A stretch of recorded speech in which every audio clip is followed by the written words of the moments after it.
Bienvenidos a Análisis PM, hoy con Hugo Alconadamón. ¿Cómo te va, Hugo? ¿Bien? Buenas noches, Juan. Bueno, vamos a avanzar con el caso Santiago Maldonado, cuando prácticamente se va a cumplir un mes de su desaparición. Lo último, ya lo vamos a ver en detalle, que es que van a hacer una pesquisa de ADN también de manchas de sangre, ¿verdad? Sí, porque lo que están verificando es si aquí no hubo una precuela. ¿Qué significa esto? Si es que en realidad Santiago Maldonado desapareció el 1 de agosto, Sí. como hasta ahora es una de las hipótesis centrales durante aquel operativo de Gendarmería, o si por el contrario desapareció antes y por lo tanto ya se cumplió el mes. Y que en realidad aquí estamos hablando que esa primera hipótesis no es la correcta, sino hay que ahondar en otras. Bien, empezamos entonces a repasar el caso, que como decía Hugo, interesante esto, pensar que a lo mejor ya hace un mes de su desaparición, porque hay videos del operativo, no muchos, pero la propia ministra dijo que hay videos. En esos videos no se lo ve a Santiago Maldonado. No, es muy confusa la situación. De todos modos, vamos, si querés, primero a Sí. remarcar lo central para evitar cualquier tipo de confusión. Bien. Acá lo relevante es dónde está Santiago Maldonado. 1, 2, está desaparecido, no es hallable por ningún lado. Y la pregunta de fondo es, ¿cómo es posible que pueda una persona desaparecer así?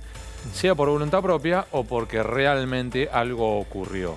Y esto es lo dramático, ¿sí? En un país que ya en tiempos de democracia tuvimos un Miguel Bru, tuvimos un Julio López, entre los casos más paradigmáticos, pero hay muchísimos más. Podemos estar hablando de ahora de la tragedia de Marita Trimarco de Verón y todo lo que ha luchado en el norte. Es decir, hay caso tras caso en los cuales, con distintas características entre sí, tenemos gente que desaparece. ¿Dónde están? Bueno, sobre eso vamos a escuchar enseguida también declaraciones de Eve de Bonafini al respecto, y los casos que llaman más la atención, aunque todos son terribles, es en donde hay involucrados personal de seguridad, ¿no? En efecto. Institucional. Y entonces vamos, y me sirve muy bien esto, Juan, como hipótesis central. Vamos a exponer cuál es. Recordemos, para ir simplificando, la hipótesis central es que el 1 de agosto, cuando había una protesta en la Ruta Nacional 40, por un grupo de manifestantes, algunos de ellos, no todos, que era de mapuches, que a su vez la Gendarmería ingresa, avanza sobre la protesta y que en definitiva durante esa protesta que Santiago Maldonado huye y mientras que está huyendo es capturado por alguien de Gendarmería, lo meten en una camioneta y se lo llevan para nunca más aparecer.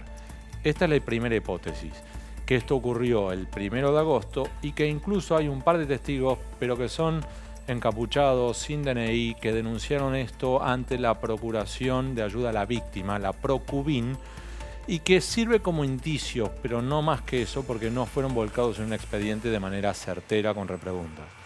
Esta primera hipótesis apunta hacia la Gendarmería y por eso es que se han hecho múltiples estudios durante las últimas semanas para tratar de verificar si la Gendarmería estuvo involucrada, si hay rastros de ADN, si hay rastros de sangre en alguna camioneta. Es decir, esta primera hipótesis central, ¿sí? Esto es el 1 de agosto. Sí. Ahora bien, una segunda hipótesis es que esto en realidad no haya ocurrido y que en realidad los problemas para Santiago Maldonado hayan ocurrido días antes. Y que de hecho están hablando que pudo haber sido durante una protesta ocurrida en la estancia de Benetton.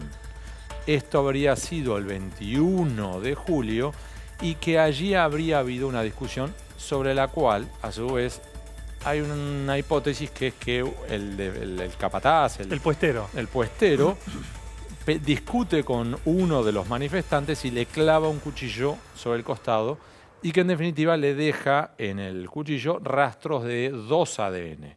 Y lo que están verificando ahora es si eso es posible o no. Uno es del puestero, de la rodilla, y ahora se va a verificar el otro. En efecto. Ahora bien, los que defienden esta hipótesis posible, lo que sostienen a su vez que Santiago Maldonado habría, y acá ya empezamos a remarcar, este es el puestero, Sí. habría, y acá empiezo a remarcar la importancia del condicional. Hay que moverse con mucho cuidado para no caer en noticias falsas, especulaciones locas y demás.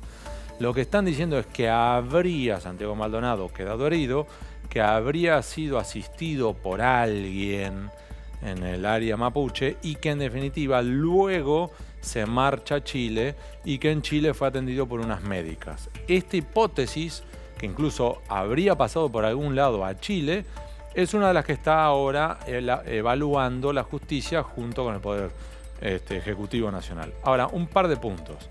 Que acá es muy interesante, Juan, e invito a todos a visitar la página santiagomaldonado.com, que está elaborada con el apoyo de la familia Maldonado y en la cual van desgranando ellos los distintos comunicados de la familia y también van negando y desmintiendo, refutando algunas noticias.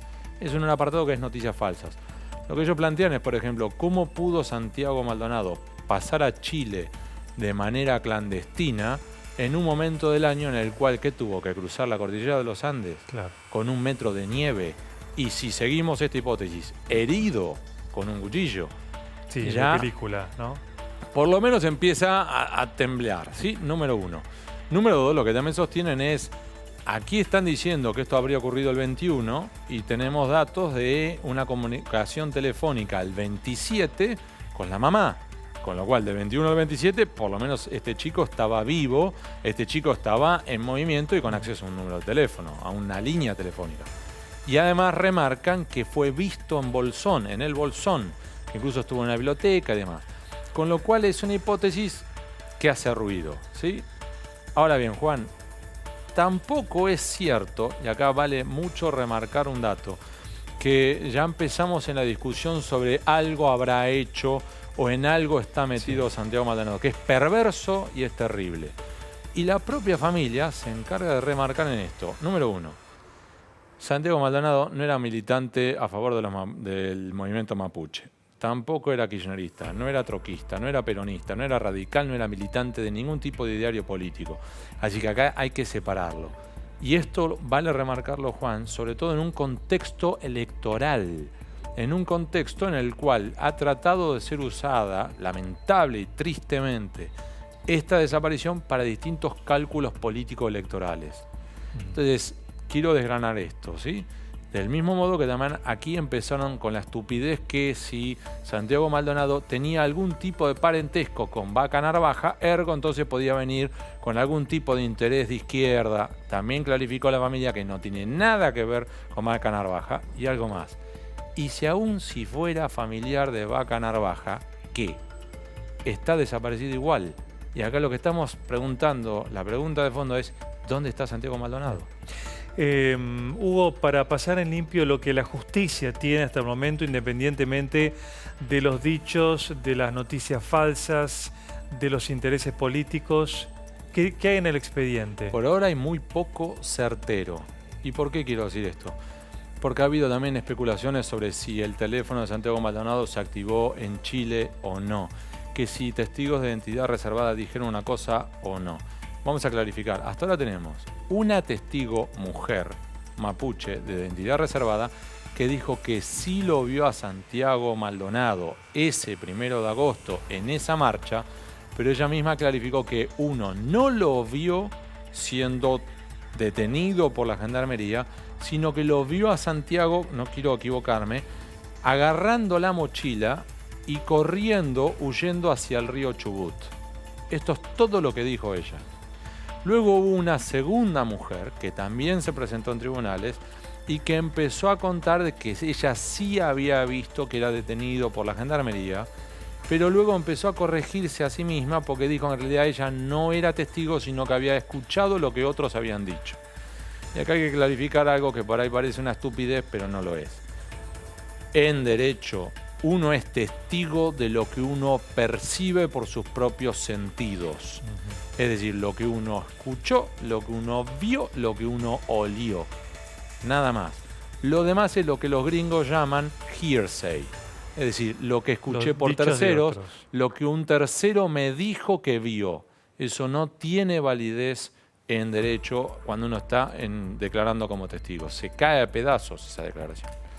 Bien, entonces hasta ahora los elementos son muy pocos y lo que podría definir sería este cruce de perfiles sanguíneos.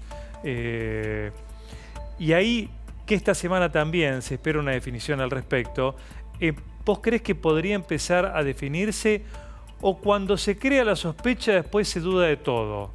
Si da negativo, viste, como el caso Nisman, lamentablemente. Es lo que te iba a decir, después Juan. hay dudas de la pericia dijo, no, bueno, pero esa pericia le hizo el amigo que conoce al presidente. No, entonces se empieza a dudar sobre las pericias. Es en efecto. Y empiezan entonces también a abordar a las familias. Entonces es tristísimo, y en esto que vos hiciste recién mencionaste el caso Nisman, es algo por decirlo, que si Nisman hizo o no hizo, que si Nisman tenía amigas con las cuales pasaba la noche, que si la familia de Nisman, y acá tenemos esta misma historia triste, en la cual termina la familia de Santiago Maldonado teniendo que dar explicaciones. Es una locura. Estamos hablando en definitiva que este muchacho desde el 1 de agosto por lo menos no aparece. Luego, si es que estuvo en Chile, no estuvo en Chile, que si lo detuvo la gendarmería o no lo detuvo en la gendarmería, si corrió huyendo hacia el río Chubut o no, en definitiva, este muchacho no aparece, o su cuerpo, si es que espero que no lo sea así, si ha fallecido, este cuerpo no aparece. ¿Dónde está? Entonces, en esa línea, lo que aquí cobra relevancia a su vez es el rol del Estado. Y acá voy con el doble eje. Sea porque algún gendarme, por orden superior, hizo algo indebido, o porque se le fue la mano. Recordemos también el caso de Miguel Bru, donde se le fue la mano y después trataron de ocultar lo que hicieron. O simplemente porque este muchacho está desaparecido y no lo logran encontrar. Otra vez, voy al caso, si querés, más triste o sencillo, que es el de María Cash. Una muchacha que también desapareció y hoy todavía es inhallable. Estamos en una circunstancia en la cual el Estado muestra una vez más que es incapaz de encontrar a una persona. Y no estoy hablando ni siquiera casos como el de Claudio El Mono Minichelli, un hombre que estuvo prófugo durante meses y meses y meses porque quería estar escondido. Claro. Acá estamos hablando en el caso de María Cash, ¿qué le pasó? ¿Tuvo algún brote psicológico o psicótico? No lo sabemos. Ahora, Hugo, ¿sí está acreditado en la causa que hubo un grupo de personas que intentó plantar pruebas? Sí. Sí. ¿Eso está acreditado? Sí, lo que se sabe es que, por ejemplo, en un momento dado, aportaron, por ejemplo, unos buzos diciendo que los había utilizado Santiago Maldonado.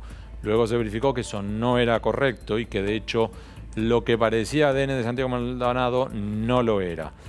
Y por eso insisto una y otra vez en esto de manejarse con extremo cuidado, con mucha delicadeza, sobre todo incluso desde la perspectiva de los periodistas, para no estar corriendo atrás de rumores, versiones estúpidas o infundadas. Recordemos, por ejemplo, que si el ADN había sangre o no en una camioneta de la gendarmería, resultó que era pintura. Claro. Pintura. Entonces, estuvimos semanas con el tema de la sangre de la camioneta. Hay que moverse con mucho cuidado. Y otro ejemplo más de esto de moverse con extrema sensibilidad en este tipo de situaciones es el de la familia Pomar, en la cual decíamos que si el pobre hombre Pomar estaba vinculado al tráfico de efedrina y el hombre estaba fallecido y a la vera de una ruta, que si golpeaba a su mujer o no la golpeaba. Entonces, en este caso, por respeto a la familia, también hay que moverse con delicadeza, y por eso invito a verificar los datos y en esa línea buscar en santiagomaldonado.com si alguien tiene un dato más o menos certero, que lo aporte. Y si no tiene, moverse con delicadeza y con cuidado en las redes sociales donde dicen cualquier cosa. Bueno, vamos a escuchar a Eve de Bonafini, quien se refirió a la desaparición de Santiago Maldonado con términos muy polémicos, porque también recordó a Julio López, y está claro que hay una utilización política del caso. Pero son diferentes personas. Sí. ¿Vos qué diferencias era un militante y Julio López era un guardia de cárcel. ¿Cómo? Sí, era guardia de cárcel Julio López. ¿Cómo guardia de cárcel? No entendí esa parte. Sí, ¿no sabías vos? No. Sí, trabajaba de guardia de cárcel. Está bien, pero la actitud del gobierno en ese momento, estamos hablando. No es que un guardia de cárcel tiene que estar desaparecido para... Tampoco sirve, ¿no? Pero quiero decir que no es lo mismo un militante comprometido como este pibe, que... Acá pasan muchas cosas que la gente no sabe profundamente. Bueno. Pero el pibe es bien apuntando a un pibe comprometido. Y comprometido con una causa tan difícil y tan terrible como la de los mapuches, porque los ven hace rato que tienen eso.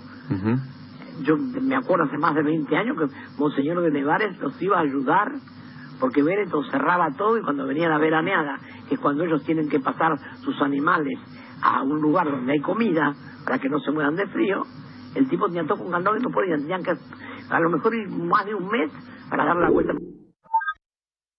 Déjame, Juan, Sí, sí, te escucho. remarcar una frase, Sí. porque si se perdió, déjemela leerla otra vez. Evo de Bonafini dijo, son diferentes personas. Maldonado era un militante y Julio López era un guardacárcel. ¿Qué significa eso? ¿Que hay dos parámetros para evaluar un desaparecido? Número uno. Número dos, además, le pifia. Reitero, la familia de Santiago Maldonado remarcó que este muchacho no era militante de ninguna idea política, no era troquista, comunista, peronista, radical, nada. Más bien anarquista en todo caso. En efecto. Y que en definitiva, aun si era militante, y fuera militante de izquierda a derecha, me da exactamente igual. Eso que le da más mayor valor que a un hombre como Julio López, porque Julio López había trabajado en una fuerza de seguridad. Es una verdadera estupidez. Bueno, es lo que estamos escuchando hace tiempo y además se pone en palabras de Maldonado actitudes que desconocemos, si realmente cuál era su compromiso político del arco ideológico, si es que tenía alguno. Después tenemos que volver a hablar de Evo de Bonafini después del corte, porque lo que se ha conocido es que avanza la causa por el dinero de Sueños Compartidos, ¿verdad? En efecto. Tiene que dar explicaciones por 46.1 millones de pesos. Muy bien. Vamos a hacer un breve corte con Hugo Alconadamón. No se vayan, es muy breve el corte. Ya hablemos en Análisis PM por esta causa que va a ser la segunda, ¿verdad? Que enfrenta a Evo de Bonafini. Así es. La segunda. También por Sueños Compartidos. Bueno, ahora vemos el detalle con Hugo. No se vayan. Seguimos en Análisis PM con Hugo Alconadamón. La causa que involucra a Evo de Bonafini por el faltante de 46.1, como te gusta decir a vos, con precisión, millones de pesos. ¿Ya anunció Evo de Bonafini que no va a hablar al respecto ante la justicia? En efecto, ya declaró, ya anticipó que no se piensa presentar en tribunales. Como la vez anterior. Sí, recordemos que Evo de Bonafini tiene una larga historia de enfrentamientos y cruces con el Poder Judicial, que lo considera propio del establishment, del círculo rojo, que representa a las élites y que ya está en otra dinámica más popular. Ahora, si querés, Juan, clarifiquemos dos ejes. Sueños Compartidos era el programa que dentro de la Fundación Madre de Plaza de Mayo recibía fondos del Estado, de otro modo, dicho de otro modo, de, entre otros, Abel Fatala y José López, el hombre que revoleaba bolso de dinero en el convento, y que con ese dinero que recibía del Estado, en teoría, construía viviendas sociales, hospitales, centros comunitarios y demás. Remarco la en teoría porque comenzó siendo una muy buena idea que comenzó aplicándose y terminó desvirtuándose. ¿Por qué? Porque por un lado, y aquí vamos a separar un camino en dos, por un lado lo que investiga la justicia federal, que es la administración fraudulenta de todo ese dinero, y que en definitiva en ese rubro primero Ollarvide le dio una mano gigantesca a Evo Bonafini, pero luego, ya apartado Ollarvide y reencaminada la investigación, se procesó a Loyo Klender y a Evo de Bonafini. Rubro 1. Y ahora vamos a lo nuevo. Rubro 2, que es fuero en lo penal económico. Ese fuero es el que por lo general investiga, por ejemplo, evasión tributaria. Impositiva.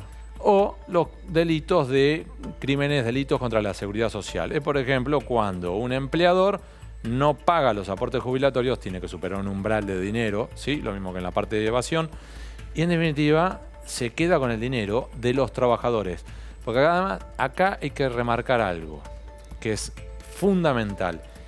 El dinero retenido, cuando uno es un agente de percepción, el dinero es del trabajador.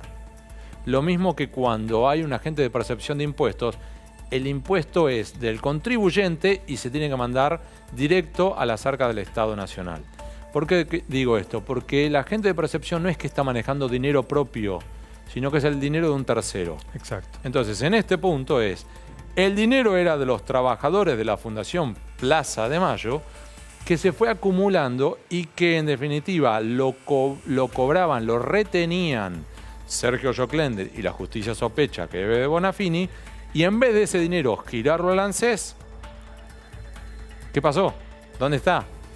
Ahora bien, estamos hablando de 3 años en los cuales la Fundación Madre de Plaza de Mayo no pagó los aportes jubilatorios de sus propios empleados y que en definitiva ya por eso también los Joclender ya fueron procesados y ahora lo que queda verificar es cuál fue el rol de Ebe de Bonafini.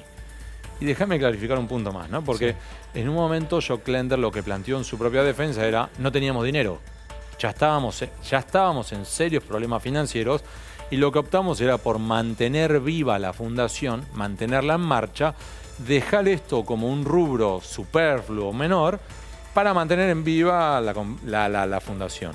Lo que ya determinó la justicia basada en 4 peritajes e informes contables distintos, hay del Banco Central, hay además de la FIP, de la Auditoría General de la Nación, de la peritaje de la Corte Suprema, lo que ya determinó es que mientras que se comían ese dinero, la propia fundación estaba haciendo gastos superfluos. Y ese es uno de los rubros que indignó a Ebe Bonafini, diciendo yo no tuve ningún gasto superfluo, como máximo tenía un papel higiénico con doble papel, literal lo que dijo.